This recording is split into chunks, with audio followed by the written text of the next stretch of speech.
When, in the course of human events, it becomes necessary for one people to dissolve the political bands which have connected them with another, and to assume among the powers of the earth the separate and equal station to which the laws of nature and of nature's God entitle them. A decent respect to the opinions of mankind requires that they should declare the causes which impel them to the separation.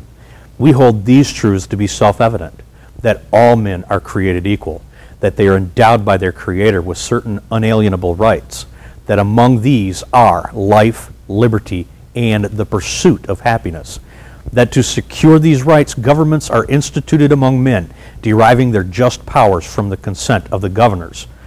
that whenever any form of government becomes destructive of these ends, it is the right of the people to alter or abolish it,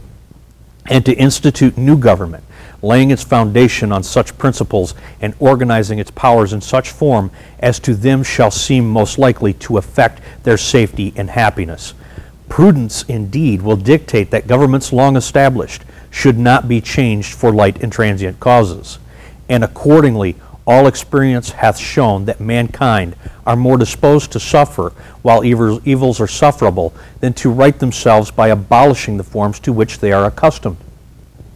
But when a long train of abuses and usurpations, pursuing invariably the same object, evinces a design to reduce them under absolute despotism, it is their right, it is their duty to throw off such government and to provide new guards for their future security. Such has been the patient sufferance of these colonies, and such is now the necessity which constrains them to alter their former systems of government. The history of the present King of Great Britain is a history of repeated injuries and usurpations, all having a direct object, the establishment of an absolute tyranny over these states. To prove this, let facts be submitted to a candid world. He has refused his assent to laws the most wholesome and necessary for the public good. He has forbidden his governors to pass laws of immediate and pressing importance, unless suspended in their operation till his assent could be obtained. And when so suspended, he has utterly neglected to attend to them. He has refused to pass other laws for the accommodation of large districts of people, unless those people would relinquish the right of representation in the legislature, a right inestimable to them and formidable to tyrants only. He has called together legislative bodies at places unusual, uncomfortable, and distant from the depository of their public records, for the sole purpose of fatiguing them into compliance with his measures. He has dissolved representative houses repeatedly for opposing him with manly firmness, but his invasions on the rights of the people. He has refused for a long time, after such dissolutions, to cause others to be elected, whereby the legislative powers incapable of annihilation have returned to the people at large for their exercise, the state remaining in the meantime exposed to all dangers of invasion from without and convulsions within. He has endeavored to prevent the population of these states for that purpose, obstructing the laws for naturalization of foreigners, refusing to pass others to encourage their migrations hither, and raising the conditions of new appropriations of lands. He has obstructed the administration of justice by refusing his assent to laws for establishing judiciary powers. He has made judges dependent on his will alone for the tenure of their offices and the amount and payment of their salaries. He has erected a new multitude of new offices and sent hither swarms of officers to harass our people and eat out their substance. He has kept among us in times of peace standing armies without the consent of our legislatures. He has affected to render the military independent of and superior to the civil power. He has combined with others to subject us to a jurisdiction foreign to our Constitution and unacknowledged by our laws, giving his assent to their acts of pretended legislation, for quartering large bodies of armed troops among us, for protecting them by a mock trial from punishment for any murders which they should commit on the inhabitants of these states, for cutting off our trade with all parts of the world, for imposing taxes on us without our consent, for depriving us in many cases of the benefit of trial by jury, for transporting us beyond seas to be tried for pretended offenses, for abolishing the free system of English laws in a neighboring province, establishing therein an arbitrary government, and enlarging its boundaries so as to render it all at once an example and fit instrument for introducing the same absolute rule into these colonies, for taking away our charters, abolishing our most valuable laws, and altering fundamentally the forms of our governments, for suspending our own legislatures and declaring themselves invested with power to legislate for us in all cases whatsoever. He has abdicated government here by declaring us out of his protection and waging war against us.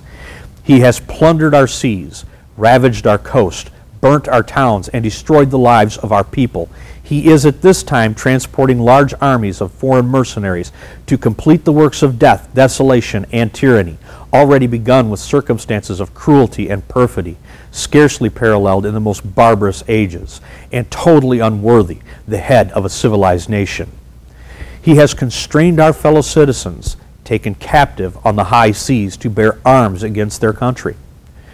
to become the executioners of their friends and brethren, or to fall themselves by their hands. He has excited domestic insurrections amongst us, and has endeavored to bring on the inhabitants of our frontiers, the merciless Indian savages, whose known rule of warfare is an undistinguished destruction of all ages, sexes, and conditions. In every stage of these oppressions, we have petitioned for redress in the most humble terms. Our repeated petitions have been answered only by repeated injury. A prince whose character is thus marked by every act which may define a tyrant is unfit to be the ruler of a free people. Nor have we been wanting in attentions to our British brethren. We have warned them from time to time of attempts by their legislature to extend an unwarrantable jurisdiction over us. We have reminded them of the circumstances of our emigration and settlement here. We have appealed to their native justice and magnanimity, and we have conjured them by the ties of our common kindred to disavow these usurpations, which would inevitably interrupt our connections and correspondence. They too have been deaf to the voice of justice and of consanguinity. We must therefore acquiesce in the necessity which denounces our separation, and hold them as we hold the rest of mankind, enemies in war, in peace, friends. We therefore, the representatives of the United States of America, in General Congress assembled, appealing to the Supreme Judge of the world for the rectitude of our intentions, do in the name and by authority of the good people of these colonies, solemnly publish and declare that these united colonies are, and of right ought to be, free and independent states, that they are absolved from all allegiance to the British Crown, and that all political connection between them and the state of Great Britain is and ought to be totally dissolved, and that as free and independent states they have full power to levy war, conclude peace, contract alliances, establish commerce, and to do all other acts and things which independent states may of right do.